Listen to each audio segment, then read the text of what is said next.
কালকে পরশু রাত্রে আমার মাহফিল বগুড়া শিবগঞ্জ, আলিফকে যেদিন মারা হয়েছে, আমি আলোচনা করতেছি, ওমা এক হিন্দু মহিলা শাখা পরা, মাথায় সিঁদুর, দৌড়ায় মাহফিলের সব মানুষ ভেদ করে আমার প্যান্ডেলের কাছে, মঞ্চের কাছে এসে হাজির, চিল্লাইতেছে।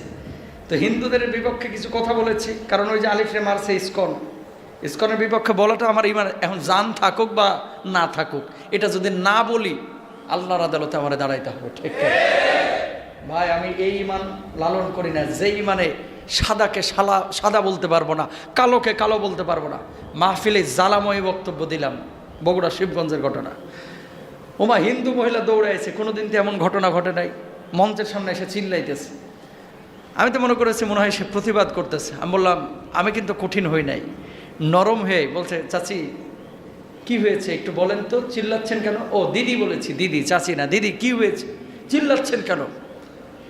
বলতেছে আমার বেটার অটো হারিয়ে গেছে, অটো হারিয়ে গেছে, অটো চুরি করে নিয়ে গেছে চোরে, বাবা একটু ঘোষণা দাও।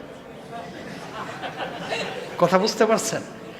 আমি হুঙ্কার দিচ্ছি হিন্দু নিয়া, ইসকন নিয়া, আর চাচি দিদি দৌড়ায় এসে কিসের জন্য? আমি তো মনে করছি আমার মনে হয় আক্রমণ করবে আর কি, হাত দিয়ে না, কথা দিয়ে, যে আমাদের বিপক্ষে কথা বলতেছে কেন? বলছে আমার বেটার অটো হারিয়ে গেছে, এই জন্য আমি আইছি, একটু বাবা ঘোষণা দাও। তা আমি ঘোষণা দিলাম। তারপরে এর ছেলের নাম কি, শুভ্র না শুভ্র দেব না কি যেন একটা বললো, এর নাম ঘোষণা দিলাম যে দাদা শুভ্র, তুমি কোথায় আছো, একটু তাড়াতাড়ি আসো, তোমার তো অটো নিয়ে গেছে চোরে। মানে মাইক চারিদিকে না। দেখেন, তোদের প্রতি যদি আমাদের আক্রমণ, হিংসা থাকতো, এত বড় সাহস, যেখানে মুসলিম মহিলারা মাহফিল চলাকালে বক্তার সামনে আসা তো দূরের কথা, ওর চান্দি কিন্তু স্বেচ্ছাসেবকরা ওখানে ফাটায় দিত। কথা কন না কেন? হাজার হাজার মানুষ ভেদ করে সিঁদুর পরা, শাখা পরা মহিলা, হুজুর, বক্তা পর্যন্ত এসে গেছে। এদেশে একটাই প্রমাণ নেন, এরকম হাজার হাজার প্রমাণ আছে। এদেশে হাজার হাজার প্রমাণ আছে যে হিন্দু খ্রিস্টানদেরকে আমরা আমাদের বুকের পাশে জায়গা দিয়েছি। সব হিন্দুকে খারাপ বলতেছি না, উগ্রবাদী ইসকনের সাথে জঙ্গি কানেক্টেড যাদের আছে, এদেশ থেকে দিল্লি চলে যায়, না হলে এদেশে টিকতে পারবি না। হিন্দুদের জায়গা আছে, জঙ্গিদের জায়গা নাই। খ্রিস্টানের জায়গা আছে, জঙ্গির জায়গা নাই। মুসলমান যদি দু একটা ঘটনার কারণে জঙ্গি তকমা দেওয়া যায়, মুসলমান যদি কোরআনের কিতাব নিয়ে আলোচনা করলে গোপন বৈঠক হিসেবে আখ্যায়িত করা হয়, এদেশের হাজার হাজার ইসকনের কারখানা আছে, যেখানে অস্ত্রবাজি হয়, যেখানে জঙ্গিবাদী হয়, যেখানে তাদের ধর্মীয় কিতাব নিয়ে জঙ্গির কলা কৌশল শেখানো হয়। এই সমস্ত ইসকনের আদালতগুলোকে, ইসকনের দরবারগুলোকে, ইসকনের খানকাগুলোকে বাংলার জমিন থেকে মিশিয়ে দিতে হবে। ঠিক কিনা? আমরা চাই এদেশের মধ্যে ভালোভাবে যারা থাকে ওই সমস্ত হিন্দু খ্রিস্টান থাকুক, জঙ্গিবাদী খ্রিস্টান ইহুদি হিন্দুদের জায়গায় বাংলার জমিনে হবে না। এরা এই ধরনের কলা কৌশল করে মুসলমানদেরকে ফুসাইয়া দিয়া আপারে আবার আনতে চায়। কথা কন না কেন? আমরা আপাই ভালো আছি, কথা বুঝেন নাই?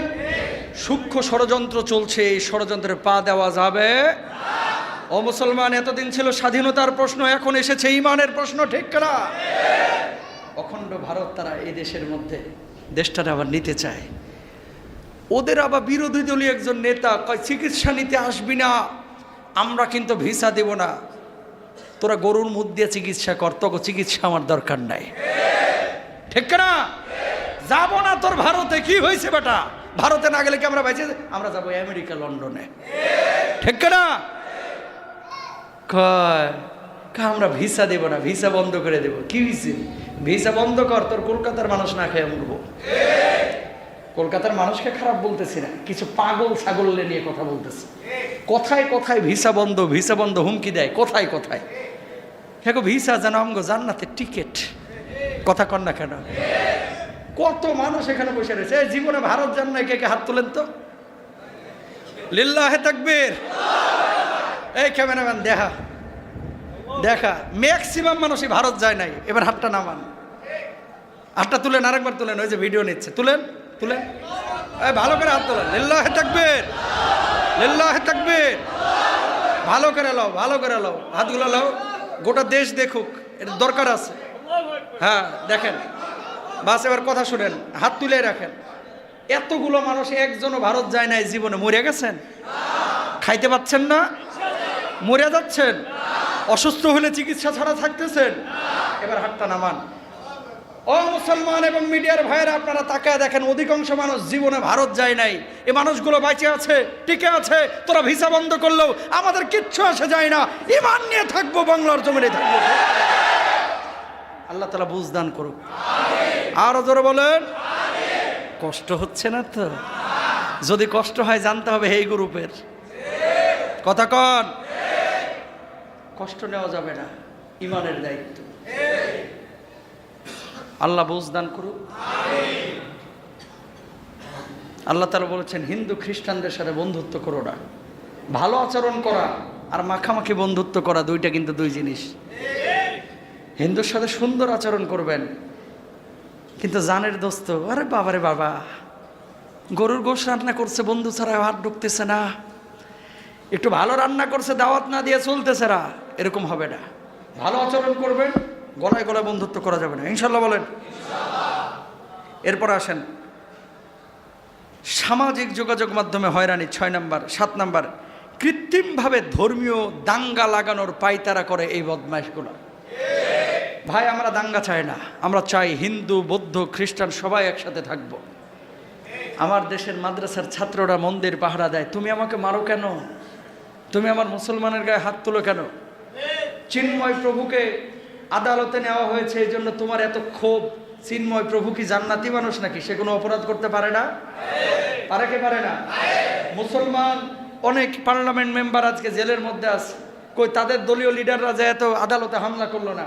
তোমার চিন্ময় প্রভু, তাকে আঘাত, এই আদালত নিয়েছে, মামলা দেওয়া হয়েছে, তদন্ত করে তোমরা জামিনে বাইর করে নিয়ে আসো।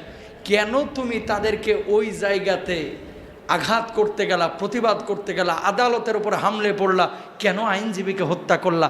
তার মানে তুমি বুঝাইতে চাও তোমার দাদা বাবুরা ওপারে আছে, তুমি কোনো আইনের তোয়াক্কা করো না। বাংলাদেশের আইনকে বুড়া আঙ্গুলি দেখাইলা, আদালতকে বুড়া আঙ্গুলি দেখাইলা। বুড়া আঙ্গুলি তোমরা দেখাইলে কেনা আঙ্গুলি আমরাও দেখাইতে পারি। ঠিক না ভাইরা আমার? তোমরা দেখাইবে এটা, আমরা দেখাবো এটা, ঠিক না? সুতরাং প্রিয় ভাইরা আমার, সোচ্চার হইতে হবে। ইসকনকে জায়গা দেওয়া যাবে না এই দেশের মধ্যে, কোনো জঙ্গিবাদের আশ্রয় এই দেশের মধ্যে হবে না, ঠিক না? আল্লাহ তাআলা ওদেরকে হেদায়েত দান করুক। হেদায়েত না থাকলে ধ্বংস করে দেখ। আরো জোরে বলেন। দাঙ্গা লাগানোর পায়তারা যদি কোনো মুসলমান করে, আমরা তাদেরকেও ছাড় দেব না। দাঙ্গা লাগানো যাবে না। দাঙ্গা খারাপ জিনিস। মানুষ মারা যায়, লুটেরা ফায়দা পায়। কথা বুঝতে পেরেছেন? কিছু কিছু মানুষ আছে আরেকজনের রক্তের উপর দিয়ে ক্ষমতায় আসতে চায়, হাজার হাজার মানুষ মেরে ফেলবে, তারপরে পাছা থেকে চেয়ার সরাবে না। আছে না নাই? এই শয়তানগুলো এটাও চায় হিন্দু মুসলমানের দাঙ্গা বাঁধাইয়া, দাদা বাবুদের দেশের সেনাবাহিনী ঢুকাইয়া তারপরে আবার ওনারা ফিরে আসবে। এই খায়েশ আর দেখো না, দেখো না, এটা শেষ, সাবজেক্ট শেষ। ক্ষমতায় আসলে প্রপার ওয়েতে আসো, চোরা গুপ্তা হামলা করিয়া দাঙ্গা বাঁধা ক্ষমতার আশা করা যাবে না, ঠিক না ভাইরা? ইসলাম, মুমিন, ইমানের প্রশ্নে আমরা আপোষহীন।